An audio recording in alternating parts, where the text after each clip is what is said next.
अगर आपने strict liability कहा था तो मैं आपको बता सकता हूं कि इसका मतलब है कि किसी को नुकसान पहुंचाने के लिए लापरवाही साबित करने की जरूरत नहीं है।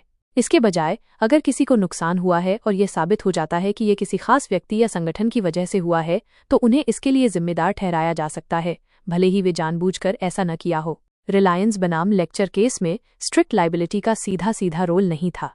ये मामला कॉन्ट्रैक्ट लॉ से जुड़ा था, न कि टॉर्ट लॉ से। लेकिन टॉर्ट लॉ में स्ट्रिक्ट लायबिलिटी का अपना महत्व है। ये तब लागू होता है जब कोई व्यक्ति या कंपनी किसी खतरनाक चीज के लिए जिम्मेदार होती है, जैसे कि विस्फोटक पदार्थ या जंगली जानवर। अगर उस खतरनाक चीज से किसी को नुकसान होता है तो उस व्यक्ति या कंपनी को इसके लिए जिम्मेदार ठहराया जा सकता है, भले ही उन्होंने कोई गलती न की हो। स्ट्रिक्ट लायबिलिटी साबित करने के लिए कुछ खास शर्तें हैं। सबसे पहले यह साबित करना होगा कि जिस चीज ने नुकसान पहुंचाया है वो असामान्य है, मतलब कि ये ऐसी चीज नहीं होनी चाहिए जो आमतौर पर उस जगह पर पाई जाती है। दूसरा, ये साबित करना होगा कि इस चीज को वहां रखने या इस्तेमाल करने से खतरा पैदा हो सकता है। और आखिर में ये साबित करना होगा कि ये वही चीज है जिसकी वजह से नुकसान हुआ है।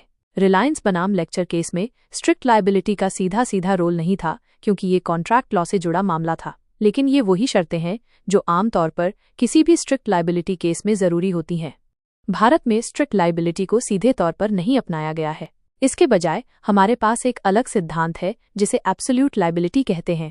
ये भी एक तरह का स्ट्रिक्ट लायबिलिटी ही है, लेकिन इसमें कुछ और भी चीजें शामिल हैं। एब्सोल्यूट लायबिलिटी का मतलब है कि अगर किसी खतरनाक गतिविधि से किसी को नुकसान होता है तो उस गतिविधि को करने वाले को बिना किसी बहाने के मुआवजा देना होगा, भले ही उन्होंने कोई गलती न की हो। ये कंसेप्ट पहली बार MC मेहता बनाम यूनियन ऑफ इंडिया केस में सुप्रीम कोर्ट ने लागू किया था। इस केस में ओलियम गैस लीक से कई लोगों की मौत हो गई थी। कोर्ट ने फैसला सुनाया कि कंपनी को बिना किसी बहाने के मुआवजा देना होगा क्योंकि उन्होंने एक ऐसी गतिविधि की थी जिससे लोगों को खतरा हो सकता था।